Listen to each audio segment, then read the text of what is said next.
to'lashim kerak, yashash esdan chiqib ketib qoldi.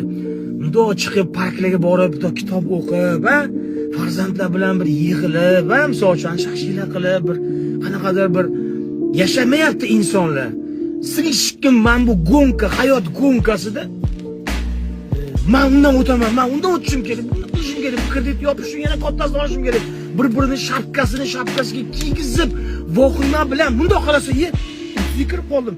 Yana bundoq yashab, kirib qoldim bilan. Yana bundoq boy bilan eliga kirib qoldim. Tuzatdi, navara bilan.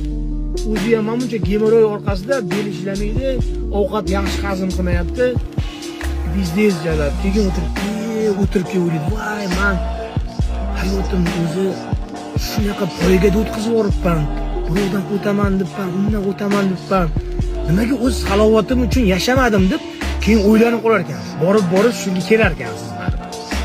Lekin siz baribir bu gaplarni quruq gap bo'lib qolib ketadi. Hozir jonli efir o'chadi. Yana hamma shu hayot poygasi bilan ovora. Davay ishlash kerak, kredit olish kerak. Matisini spark qilishim kerak, ko'p qiynashim kerak, sog'lig'i berishim kerak, aybu 16dan 17 qilishim kerak. Odamlar nima deydi? Unda mashinaga erishmagan bo'laman-ku. Bu birazga erishmasang nima endi? Kimga nima u? Erishsang nima, erishmasang nima?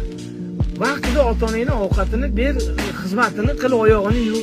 Farzandlaringga yaxshi tarbiya ber. Mana sendan keyin yashaydigan narsa bu albatta farzandlar.